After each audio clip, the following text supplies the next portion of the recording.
Padre amado, en el nombre de Jesús, te damos gracias por estar aquí reunidos. Te damos gracias, Señor, porque tú eres bueno, tú eres santo. No hay nadie como tú.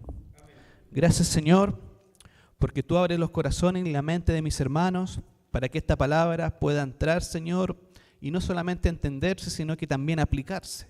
Porque tu palabra también tiene un énfasis, Señor, una dimensión que tiene que ser aplicada a nuestras vidas. Esa es la gran diferencia, Padre, entre los verdaderos y los que no son verdaderos. La aplicación de tu palabra a sus vidas, Padre. Muchas gracias, Señor. Apresura los pasos de mis hermanos que están por venir a la reunión. Que lleguen, Señor, a la hora para que puedan escuchar la palabra. También te pedimos por los enfermos, por los que están pasando por periodos, por etapas de enfermedad en esta hora. Te pedimos, Señor, que los ayudes, que les des fortaleza, perseverancia. A la hermana Carolina, hermano Bernardino, Señor. También te pedimos por la hermana Marta, que está lejos. Te pedimos, Señor, que la ayudes y que la fortalezcas. En el nombre de Jesús, amén. Vamos a comenzar a hacer un pequeño resumen de lo que fue la predicación del domingo anterior. Amén. El domingo anterior estuvimos viendo los ejemplos del poder que tiene la lengua, ¿verdad? Y con poder no me quiero referir a declarar y recibir cosas, porque muchas veces se confunden estos conceptos, porque la palabra dice que tiene la lengua un poder, sí, ¿verdad? Un poder, pero no un poder sobrenatural de declarar cosas y que esas se te vayan a cumplir, sino que el poder que habla Santiago, que habla en Proverbios o en el libro de Eclesiastes, es un poder para definir tu vida, para llevar tu vida a propósitos humanos, ya sean buenos o malos, ¿verdad? Un ejemplo fácil y sencillo. Yo sé que ha escuchado en las noticias que mucha gente hoy en día anda alterada, ¿sí o no? Muchas veces en las carreteras, cuando la gente anda apurada, toca la bocina, anda apurada, quiere pasar a llevar al resto, se producen choques, se producen atropellos. Pero muchas veces se ha visto en las noticias que uno insulta al otro, el otro se enoja, se baja del auto, saca un revólver y le dispara, ¿verdad? Y todo eso fue por propinar una palabra soez o una palabra de insulto a otra persona, ¿verdad? Entonces a eso se refiere el libro del poder que tiene la lengua, porque tu vida puede cambiar de un minuto a otro con solamente proferir una palabra, ¿verdad? En este caso esta persona no se controló sus impulsos de ira y dejó salir todo lo malo que puede tener el corazón del hombre. Lo insultó, le pegó un balazo y murió. ¿Se da cuenta? Entonces muchas veces las palabras tienen ese poder de llevar nuestra vida a lugares, ya sean de bendición o de maldición. Entonces el domingo pasado estuvimos viendo estos ejemplos que tiene el poder de la lengua. Existían básicamente 3 ejemplos que el apóstol Santiago nos da. ¿Se acuerdan cuáles eran?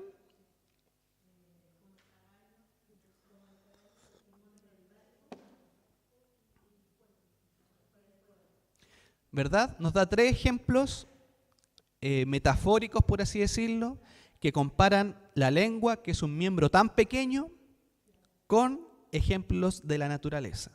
Hay que recordar que el entorno y el contexto donde se cría Santiago era natural, ¿verdad? Ellos estaban acostumbrados a los mares, a las olas, a los barcos, a los incendios, a los bosques, ¿verdad? A los caballos, a los animales silvestres. Entonces Santiago toma ejemplos de la naturaleza de donde él vive, ¿verdad? Igual que Jesucristo. Jesucristo cuando predicaba, ¿de dónde sacaba los ejemplos? Del contexto en el cual se había criado, había nacido y vivía. Entonces él sacaba ejemplos de lo que era propio para él, que le podían servir para explicar la palabra de Dios. Entonces te quiero invitar a Santiago, capítulo 3, versículos del 3 al 8.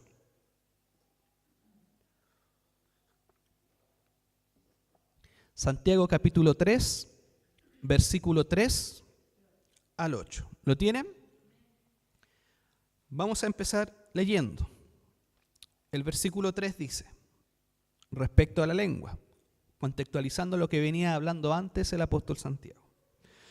Podemos hacer que un caballo vaya a donde queramos si le ponemos un pequeño freno en la boca. También un pequeño timón hace que un enorme barco gire donde desee el capitán, por fuertes que sean los vientos. De la misma manera, la lengua es algo pequeño, que pronuncia grandes discursos. Así también una sola chispa puede incendiar todo un bosque. Hasta aquí. El primer ejemplo son los caballos y los frenos, ¿verdad? Que son pequeñas cosas que se les ponen en los hocicos de los caballos para dirigirlo. ¿Cuál es el énfasis de Santiago aquí? Que si nosotros ponemos un freno a nuestra boca, a las cosas que decimos, puede guiar toda nuestra vida, ¿verdad? Entonces el contexto, la metáfora, está entre la boca y el cuerpo. Así como un pequeño freno hace que un caballo vaya a donde quiera el jinete. ¿Ha visto a los jinetes? Con el freno. Lo mismo pasa con la vida del cristiano. Si nosotros ponemos freno a nuestras palabras, podemos hacer que nuestra vida vaya a propósitos buenos. Como también, si no le ponemos freno a nuestras palabras, podemos hacer que nuestra vida vaya a propósitos malos. ¿Se da cuenta? Entonces Santiago usa este ejemplo de los frenos de la boca que usan los caballos. El versículo 4 nos dice de un pequeño timón de un enorme barco. Obviamente Santiago, toda la familia de Jesús, ¿sabe a lo que se dedicaba?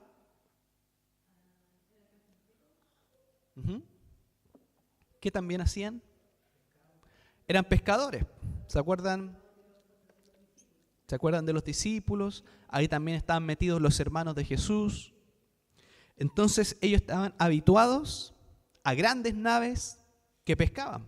Se sumergían mar adentro y pescaban lo que finalmente iban a vender o lo que iban a comer para ellos mismos. Entonces el énfasis es que un pequeño timón puede guiar una nave o un barco. Lo mismo pasa con la lengua. Cuando nosotros tenemos palabras buenas, palabras de edificación o de bendición, eso puede hacer que nuestra vida vaya a donde nosotros nos propongamos. Obviamente con la voluntad del Señor. Porque la voluntad del Señor está por sobre todo lo que nosotros podamos querer. ¿No es cierto? Entonces, estas naves, ¿qué es lo que hacen? Se dejan guiar por un pequeño timón. Y no son las grandes olas o los grandes vientos que finalmente las llevan, sino que son los timones si quieren ir al norte, al sur, al oeste o al este, o a cualquier otro lugar que el capitán estime conveniente. Entonces ese es el énfasis del pequeño timón. La lengua es como un pequeño timón. Puede llevarnos a lugares donde lo vamos a lamentar o a lugares donde finalmente nuestra vida va a ser edificada o va a ser bendecida. Y el tercer ejemplo, que según el apóstol Santiago es el mejor ejemplo de los tres, es de una chispa. ¿Qué puede hacer una chispa en un bosque? Hace poco ustedes vieron los incendios, ¿verdad? En Valparaíso, hace algunos años, y prácticamente todos los veranos hay incendios. ¿Pero por qué se da? Por pequeñas chispas. ¿Y qué puede hacer una pequeña chispa? Puede incendiar todo un bosque. Y esto se refiere a nuestras palabras. Nuestras palabras, muchas veces basta que digamos una palabra para incendiar toda una relación interpersonal, ya sea con familiares, con amigos o con compañeros de trabajo. ¿Se ha dado cuenta? Cuando muchas veces en las familias hay ciertos temas que no son agradables tocar, pero basta que una persona de la familia diga algo y se encienden los ánimos, se encienden los temperamentos de la familia, de los papás, de las mamás, de los hermanos, para que empiecen a discutir en la mesa. Y obviamente a nadie le gusta estar en medio de una discusión. ¿O le gusta? Obviamente que no. Entonces las palabras, muchas veces, si no controlamos lo que decimos, pueden hacer una chispa en la vida de las personas. ¿Verdad?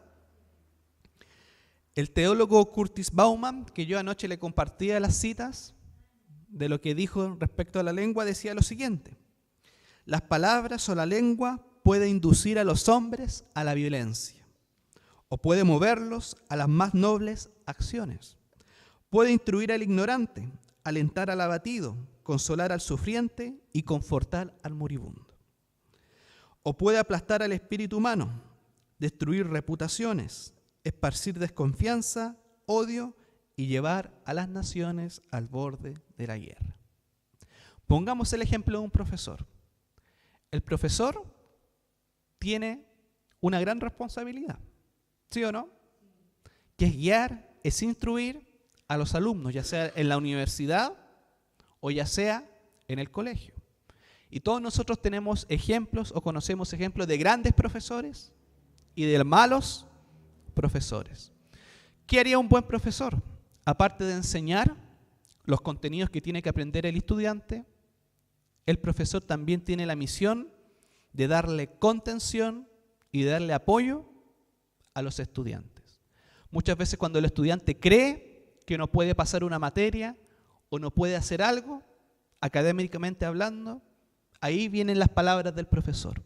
Puede consolar al estudiante, puede alentarlo, puede ayudarlo a perseverar, a seguir adelante, ¿verdad?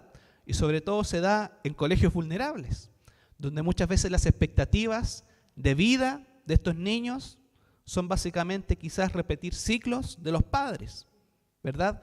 No tener una carrera profesional o quedarse estancado en la vida. Pero el profesor ahí puede hacer un gran trabajo.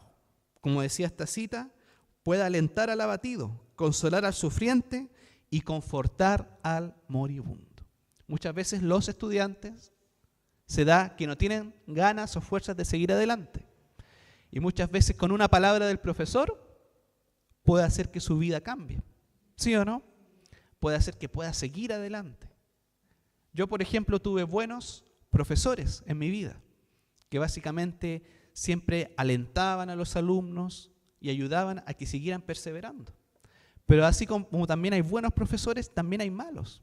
Y se ha dado en muchos casos, que marcan a los niños con sus palabras, que no vas a poder, que eres inútil, ¿verdad? Que no puedes seguir adelante, que nunca vas a ser un profesional. Por eso tenemos que tener cuidado con nuestras palabras, ¿verdad?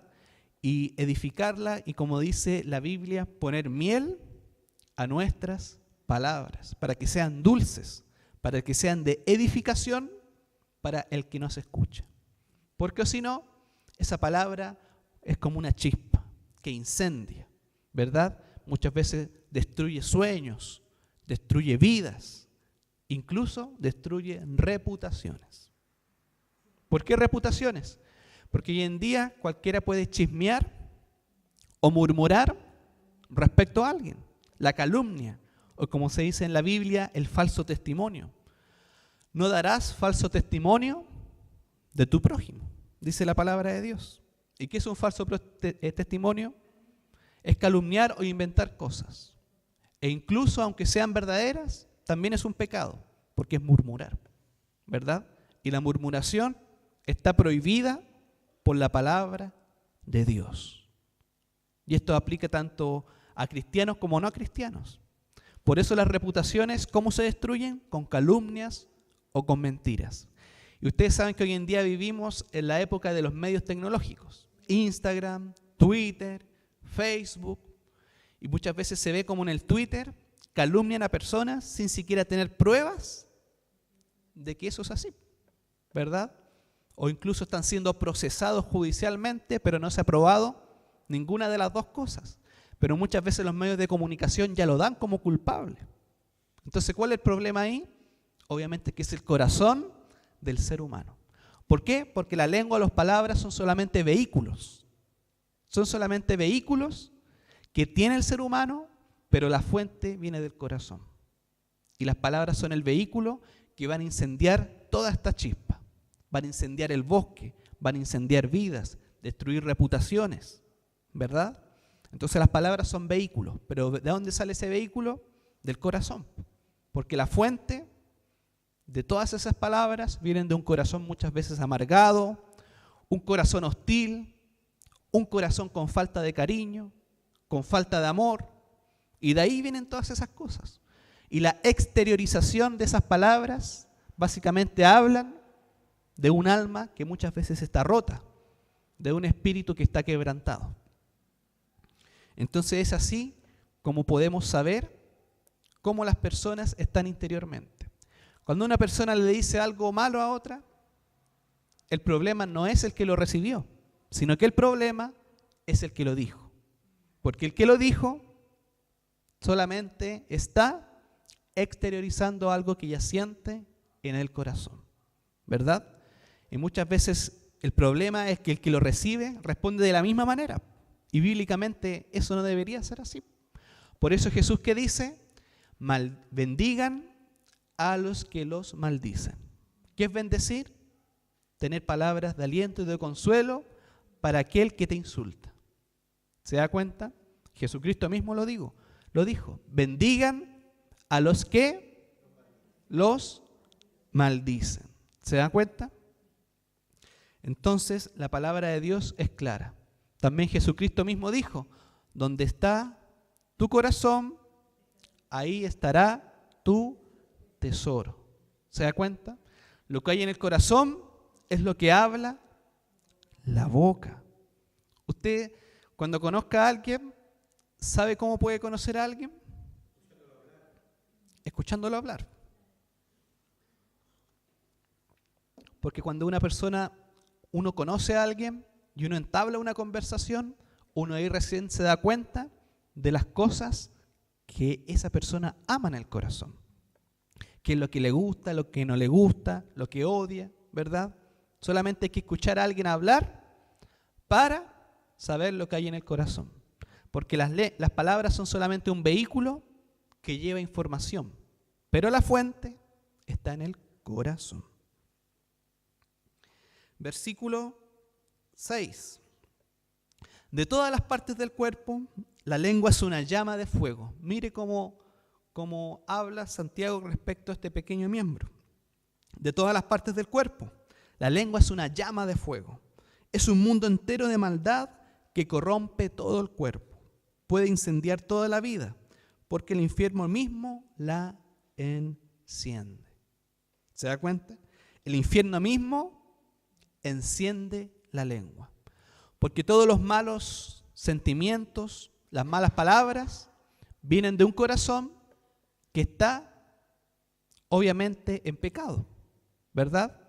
Y el pecado básicamente tiene su fuente en todo lo dañino, en todo lo malo, en todo lo oscuro, ¿verdad? Muy al contrario de Dios, que es luz, santidad, que es blancura. ¿Se da cuenta? Entonces, la lengua de todas las partes del cuerpo, la lengua es una llama de fuego. Si yo le preguntara a usted, ¿qué es lo que duele más? ¿Un golpe o una palabra hiriente? ¿Verdad? Porque muchas veces destruye el alma, como habíamos hablado anteriormente. Destruye corazones, destruye vidas. Un golpe te duele en el instante, quizás por semanas, pero se va. Pero las palabras hirientes, que muchas veces los padres le dicen a los hijos, duran toda la vida. Y cuando son adultos los hijos, ¿se acuerdan de esas palabras que sus papás o sus mamás le dijeron?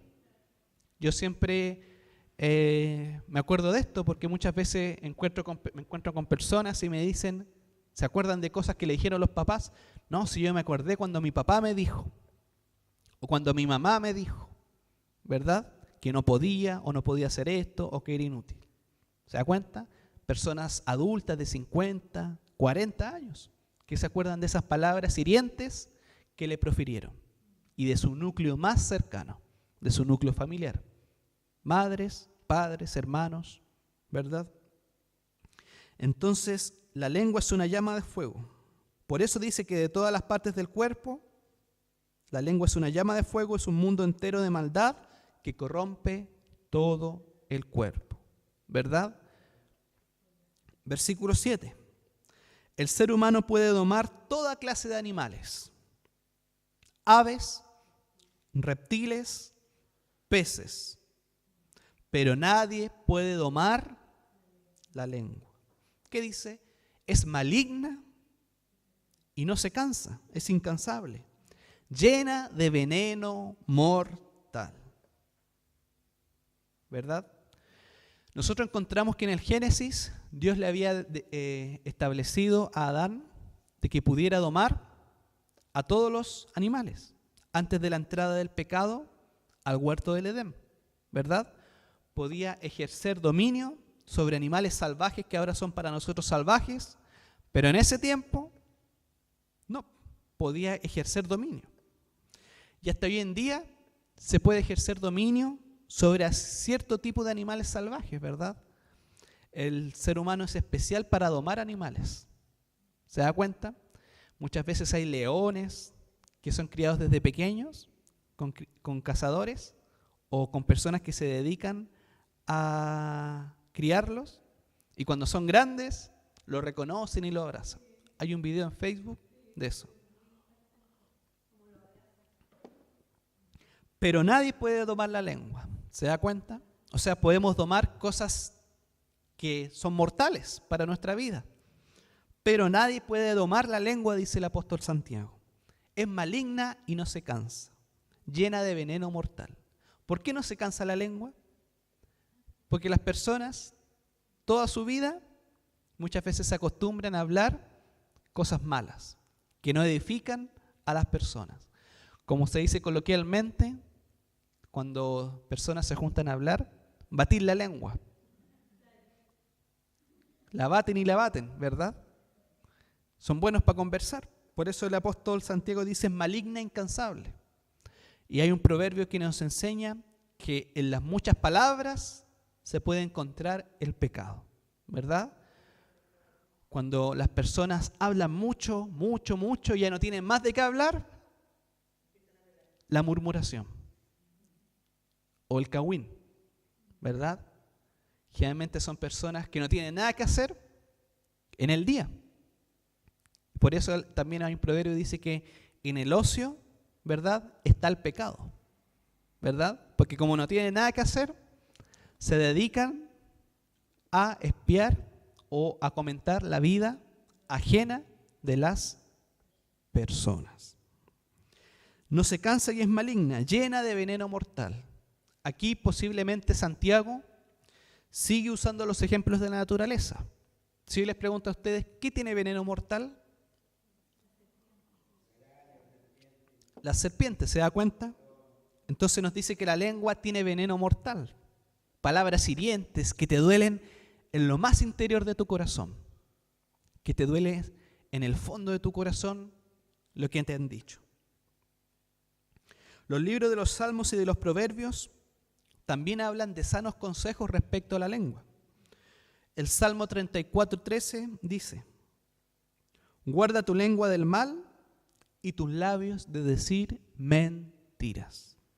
Guarda tu lengua del mal y tus labios de decir mentiras. Salmo 34:13. Proverbio 10:19 dice: cuando las palabras son muchas, no falta el pecado, mas el que refrena su lengua es sabio.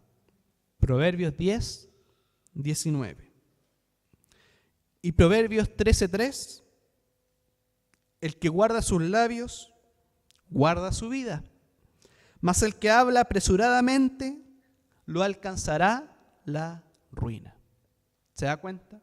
El que habla apresuradamente, que en otras palabras es hablar sin pensar. ¿Se da cuenta? ¿Usted conoce gente que habla sin pensar? Y constantemente se arrepienten, ¿o no?, de las cosas. Por eso la palabra de Dios es sabiduría eterna para el ser humano.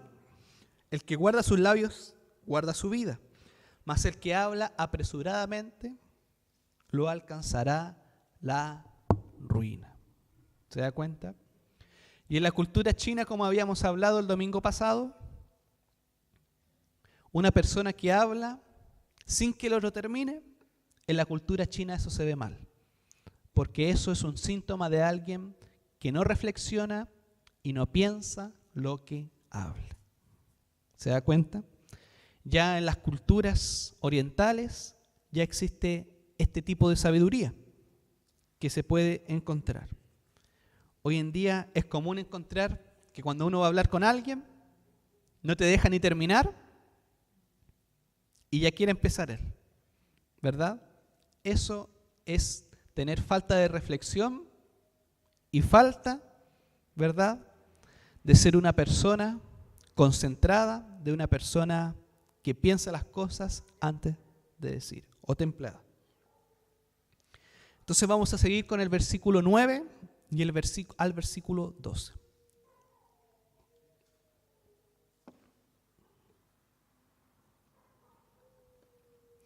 Le vamos a pedir al hermano Joel, ¿ya?, que pueda leer el versículo 9. Santiago 3:9.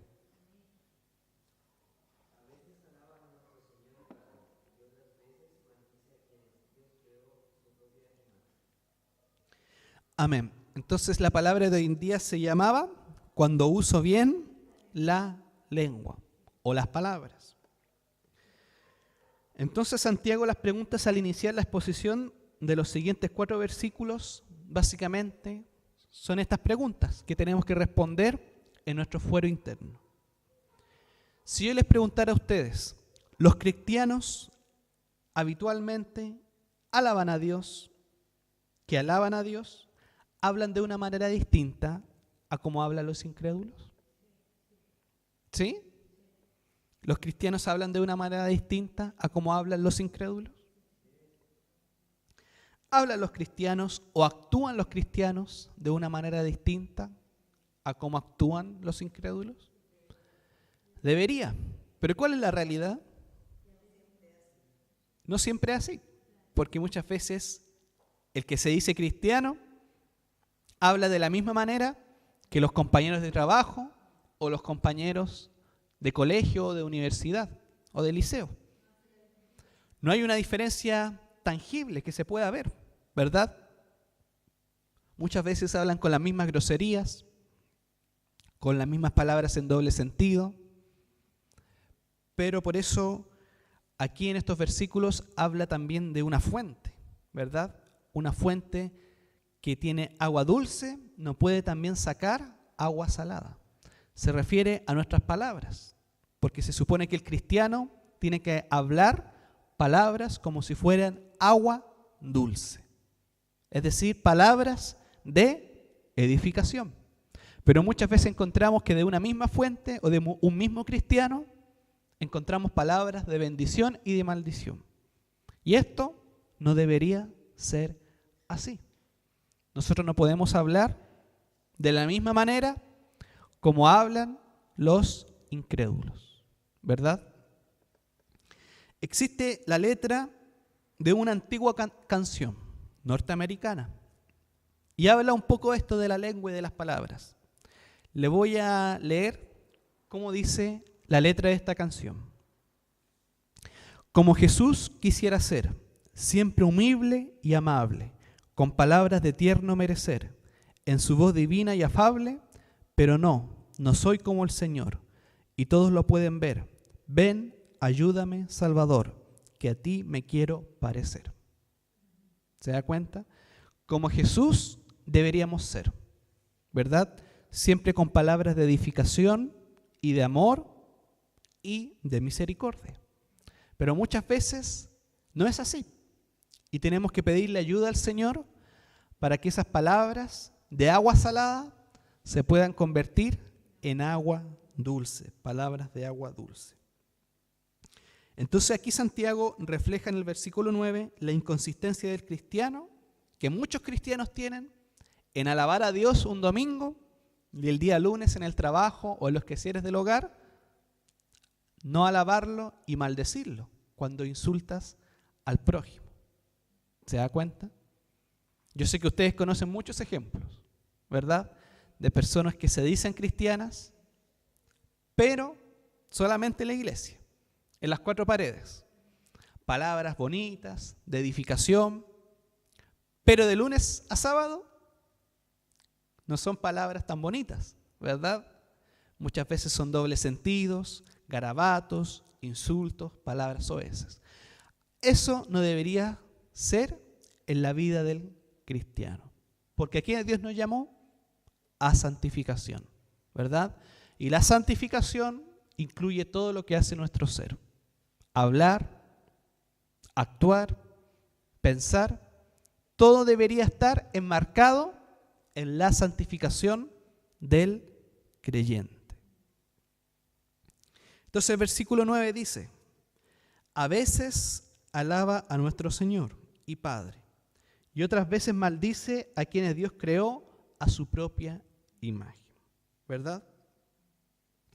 Aquí hay algo importante porque el apóstol Santiago, ¿les suena algo esa frase? A quienes Dios creó a su propia imagen.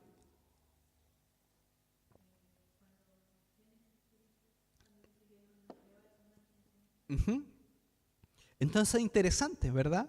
Porque el apóstol Santiago en el versículo 9 usa un argumento de hace muchos años atrás, del Génesis, de que Dios nos creó a su propia imagen. Si yo les preguntara a ustedes, ¿a quién Dios creó a su propia imagen? ¿Quiénes somos nosotros? ¿Quién más? ¿Quién más? ¿Quién más? ¿Ah? A todos los seres humanos. Ojo con eso. ¿Qué? Ya. Pensé que me iba a decir algo. Dios creó a su imagen a todos los seres humanos. Que no se les olvide, ¿verdad? No solamente a nosotros. ¿Por qué? Porque en Génesis 1:26 ya Dios dice, Dios creó al hombre a su propia imagen y semejanza. Ahora yo les pregunto de nuevo otra pregunta. ¿Qué significa ser creados a la imagen y semejanza de Dios?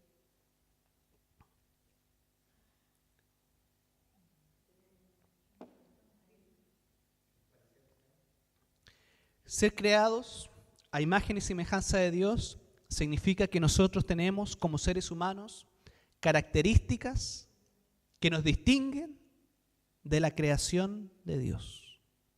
¿Qué nos distingue de los perros? ¿Qué nos distingue de los gatos?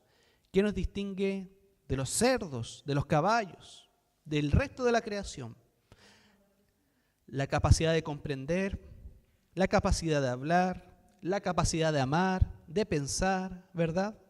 Entonces eso significa ser creados a imagen y semejanza de Dios. Y ahora si yo les pregunto, ¿solamente los cristianos tienen capacidad de hablar? Por eso Dios creó a imagen y semejanza a todos los seres humanos. ¿Se da cuenta? Nosotros somos una creación especial comparándonos con el resto, ¿verdad? Además que nosotros tenemos espíritu o alma, cosa que no tienen los animales o el resto de la creación. Por eso Dios ha puesto inmortalidad en el corazón del ser humano. ¿Se da cuenta? No hay inmortalidad para gatos, como las películas, El cielo de los perros o El cielo de los gatos. Hay películas muy bonitas, ¿verdad? Porque son criaturas que son tiernas, menean la colita, te hacen cariño a veces. Y es verdad, son criaturas tiernas, pero nosotros somos creados a imagen y semejanza de Dios, no ellos, ¿verdad? Entonces, por eso el apóstol Santiago dice, ¿a qué va? Que la lengua a veces alaba a nuestro Señor y otras veces maldice a quienes Dios creó a su propia imagen. ¿Qué significa esto? Que está prohibido maldecir a alguien que ha sido creado a imagen y semejanza de Dios. Es decir, otro ser humano. Si esa persona te responde con una mala palabra, tú no deberías hacer lo mismo, ¿verdad?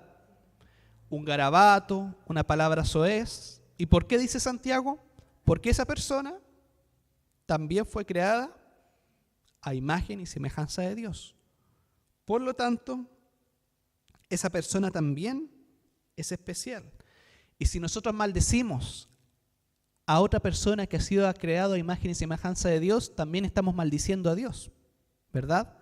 Porque Dios creó a esa persona con la capacidad que mencionamos anteriormente de comprender, de amar, de pensar. Por eso Jesús siempre nos dijo en Mateo y en los evangelios sinópticos: bendigan a los que los maldicen o a los que te lanzan vituperios, ¿verdad? Garabatos, palabras en doble sentido, sarcasmo o burla o lo que sea. Entonces ellos también, como decíamos, son creados a imagen y semejanza de Dios.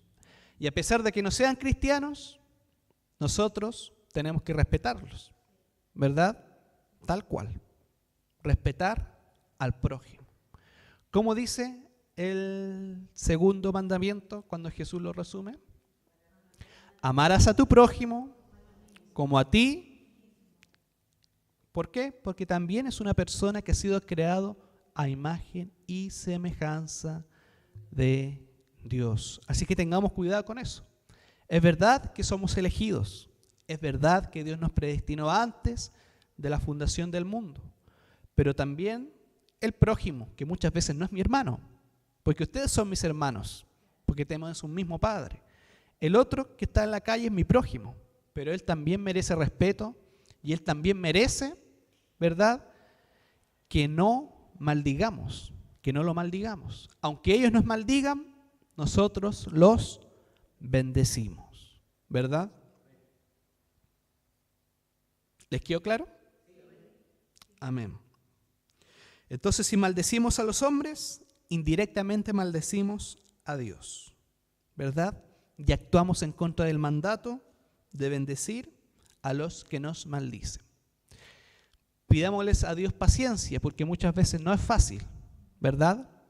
Que muchas veces se burlen de uno, o que te digan palabras soeces, garabatos. Ahí también va un trato en nosotros, como cristianos, de perseverar, de que la perseverancia pueda aumentar, de que la fe pueda aumentar. ¿Se da cuenta?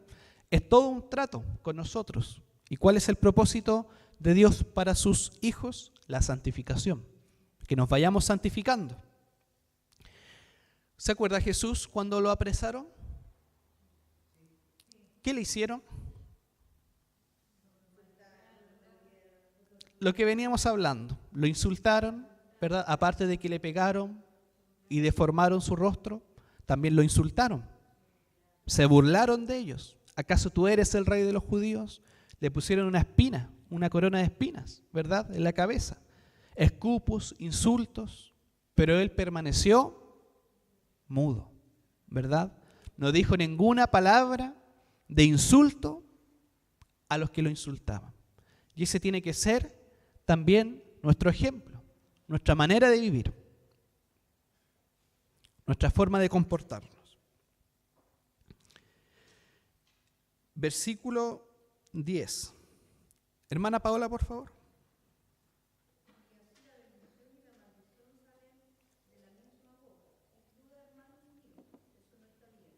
¿Se da cuenta cómo Santiago sigue con el argumento de las palabras? La bendición y la maldición. ¿Qué significa bendición? Hablar palabras de edificación. ¿Qué significa maldición? Hablar palabras que no edifican al otro. La bendición y la maldición salen de la misma boca. Sin duda, hermanos míos, nos dice Santiago, eso no está bien. ¿Se da cuenta? ¿Por qué no está bien? Por todo lo que hemos venido hablando. Está prohibido. Ellos también son a creación e imagen y semejanza de Dios. Jesús nos advirtió que bendijéramos a los que nos maldicen. Por eso siempre nuestras palabras tienen que ser de bendición, de bendecir al otro. Y muchas veces hay contradicciones en la vida de los cristianos, ¿verdad? Contradicciones como las que veníamos hablando. En el círculo cristiano, muchos hablan palabras de edificación, ¿verdad? Palabras de bendición o bonitas palabras. Pero el lunes en la mañana en el trabajo, queda la escoba, ¿no es cierto? Y eso, si lo actualizáramos y Santiago lo viera en el 2019, nos diría lo mismo. Sin duda, hermanos míos, eso no debe ser así. Claro, ¿se da cuenta?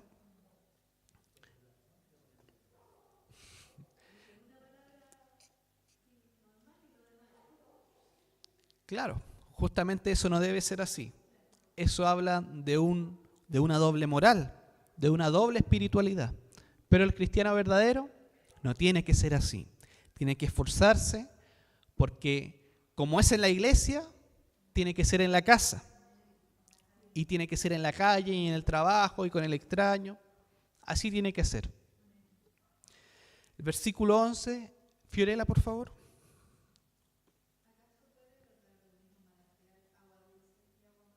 Y el 12, por favor.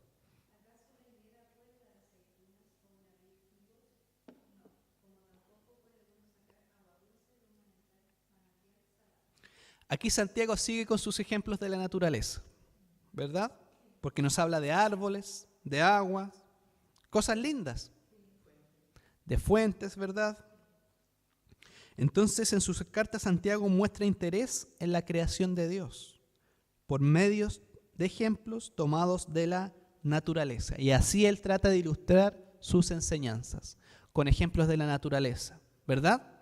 Lo espiritual lo trata de enseñar con la creación de Dios. Entonces, en primer lugar nos dice, ¿acaso puede brotar de un mismo manantial agua dulce y agua amarga? ¿Verdad? ¿Ustedes saben cómo se llaman ese tipo de preguntas? ¿Qué nos habla Santiago? Esas preguntas se llaman preguntas retóricas. Y la retórica, para que ustedes sepan, es un tipo de argumentación en el cual es usado para la enseñanza. Estos tipos de preguntas se responden solas, ¿verdad? Les doy un ejemplo doméstico. Cuando la mamá le dice al hijo, ¿acaso tú crees que soy tonta? Se responde por sí sola, ¿o no? ¿Verdad? ¿Acaso creéis que vivís solo? ¿Sí o no? Los que son mamás le han enseñado a sus hijos con preguntas, ¿verdad? ¿Acaso tú creéis que el refrigerador es para ti solo? ¿Verdad? Se llaman preguntas retóricas. Sí. Y son una forma de argumentación para enseñar algo. Y ese mismo tipo de preguntas de enseñanza las usa Santiago en su libro. Está llena de preguntas retóricas. ¿Por qué? Porque se responden por sí solas, ¿verdad? Los judíos estaban ambientados en la naturaleza. Ellos, por supuesto, sabían que de un olivo no iban a salir higos, ¿verdad? Si todo lo que conocían ellos era naturaleza. Ahora les creo que a un joven de hoy en día le pregunten por un higo, no van a saber. Lo único que saben es de tablet, celulares, televisión, ¿verdad? Y todo eso, ¿verdad? Les creo que ahora los niños no sepan qué saca un árbol. Pero en esos tiempos sí, lo tenían claro. Porque la naturaleza era su contexto. Ellos vivían en la naturaleza, por supuesto que tenían conocimiento de los frutos de los árboles. Entonces la primera pregunta retórica dice, ¿acaso puede brotar de un mismo manantial agua dulce y agua amarga? Por supuesto que no. Ellos sabían que no. Que un manantial tiene agua dulce y otro puede tener agua salada. Pero no los dos pueden tener lo mismo. Lo mismo pasa con otras palabras. No podemos un día alabar a Dios y el otro maldecirlo con palabras soeces, con murmuración, cagüín o lo que sea a otra persona. ¿Se da cuenta? Entonces esas preguntas retóricas nos enseñan y nos dan la respuesta por sí solos. El versículo 12 nos dice lo siguiente, nos da 2 ejemplos. ¿Acaso una higuera puede dar aceitunas o una vid higos? Obvio que no. Ellos sabían a la perfección qué fruto daba de qué árbol, ¿verdad? ¿Una higuera puede dar aceitunas? No. ¿Y una vid higos? No. ¿Verdad? En esos tiempos, para que ustedes sepan, cada judío tenía su propia higuera y su propia vid. En esos tiempos, cada judío tenía su propia higuera y su propia viña, ¿verdad? Los olivos eran cosa común, también en los tiempos de Jesucristo. Por eso dice, ¿una higuera puede dar aceitunas o una vid higos? Por supuesto que no. Las higueras producen higos, ¿verdad? Los olivos, aceitunas y las viñas, uvas. ¿Se da cuenta? Ese es lo correcto que deberían saber. Ahora con esta pregunta nos está tratando de decir lo mismo que en el ejemplo anterior. No puedes alabar a Dios, cantarle bonito aquí, ¿verdad? Eres el rey que adoramos, y después el domingo o el lunes, martes, miércoles, tal por cual sale por acá. Esto es mío. No debería ser así, ¿verdad? Si alabas a Dios con canciones tan bonitas y con palabras tan bonitas los días domingos, el resto de la semana debería ser lo mismo. Y debería reflejarse con las personas con las cuales tú tienes más contacto al día a día, ¿verdad? Ya sea compañeros de trabajo, compañeros de estudio, en la universidad, en el colegio, con el vecino, en la casa, con tu familia más cercana. Debería ser el mismo ejemplo, ¿verdad? No ser de dos caras, como se dice. Entonces, esto de los higos, ¿verdad? Y del árbol, ¿verdad? De la higuera, nos recuerda que Jesucristo también usó estos ejemplos. En Mateo 7, 15 y 16, para que lo anoten, Mateo 7, 15 y 16.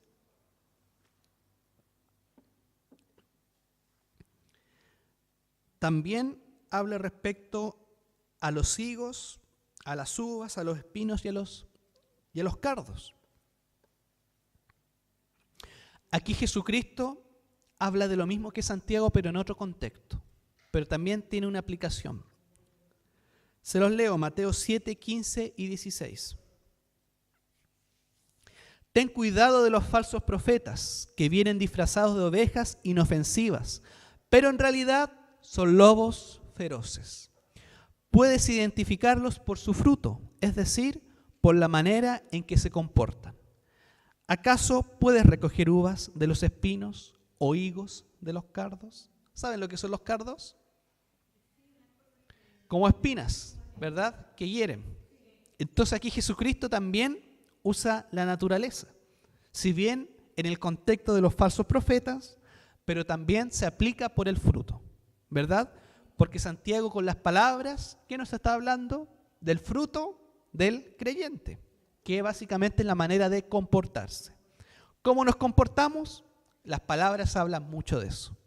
Nuestras actitudes también hablan mucho de cómo nos comportamos. Las palabras, las acciones, nuestros pensamientos. Por eso el arrepentimiento tiene 3 dimensiones, lo que vimos hace tiempo, ¿verdad? Un cambio en la manera de pensar, sentir y actuar. ¿Se da cuenta? Entonces Jesucristo también usa el ejemplo de la naturaleza respecto a los frutos del cristiano. ¿Qué es lo que hablamos? ¿Cómo nos comportamos? ¿Qué es lo que pensamos? ¿Acaso hay cristianos que siempre piensan en la malicia? ¿Verdad? Es como algo coloquial chileno eso. Siempre andáis con la malicia en la mente, ¿verdad? Le dicen a algunos. Pero el cristiano, ¿cómo debería pensar? De una manera santa. ¿Cómo debería hablar? De una manera santa. ¿Cómo debería actuar? De una manera santa. Entonces Jesucristo también habla de los falsos profetas, que ellos también tienen frutos. Pero los frutos de los falsos profetas son frutos malos.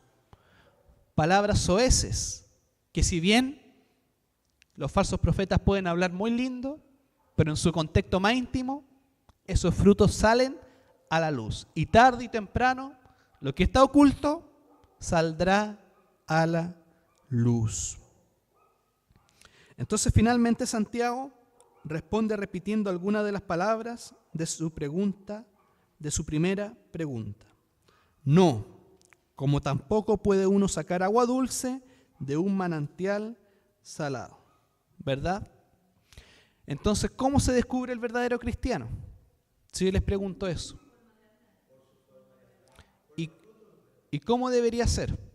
¿Para siempre o en una época nomás?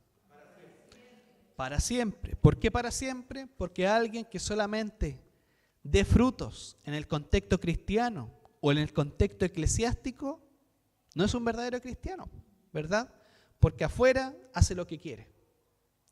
Y en la iglesia tiene apariencia de piedad. ¿Se acuerdan de los fariseos? Ellos tenían ¿cuándo apariencia de piedad? ¿Verdad? Con las túnicas blancas. Cuando ayunaban le ponían color, ¿verdad? Se maquillaban, se ponían blancos. Estoy sufriendo por Dios, ¿verdad? Pero cuando veía a Jesús que le predicaba a prostitutas, a ladrones, a recaudadores de impuestos, ahí salían sus frutos, ¿verdad? Ahí salía su verdadera forma de comportarse. No era con amor, era con juicio, ¿verdad? Por eso la Biblia nos enseña que antes de que haya un cambio exterior, tiene que haber un cambio interior, ¿verdad? Por eso nosotros le predicamos a todas las personas, sean como sean, sin discriminar. Porque si uno quiere ver cambios en su exterior, tiene que ver cambios en su interior, ¿verdad? Entonces estos fariseos tenían frutos, pero frutos falsos, que se veían en las plazas, en los mercados, para que todos hablaran bien de ellos. Pero en la vida privada, ¿verdad?, demostraban lo peor de sí. Y hasta el punto de llegar a hacer un complot en contra del Maestro, en contra de Jesucristo mismo. ¿Se da cuenta? Entonces, que esta palabra de la lengua nos ayuda a entender que tenemos que ser iguales en todo ámbito, ¿verdad? Ámbito en el contexto familiar, en el trabajo, en el liceo, en el colegio, en la universidad, con los vecinos y con todo lo que nos rodea. ¿Usted ha escuchado cómo muchas veces la gente de afuera habla mal de los cristianos?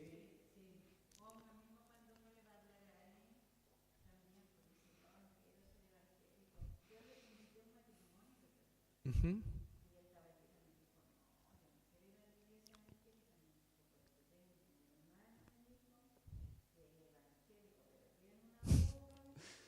Chuta, ¿verdad? Que fome eso. Es fome escuchar eso. Por eso estas palabras nos ayudan en nuestra santificación personal, del día a día. El verdadero cristiano no tiene dos caras, tiene solamente una, ¿verdad? Tiene unas solas palabras de edificación, solo palabras de edificación y no de maldición o de venganza en contra del otro.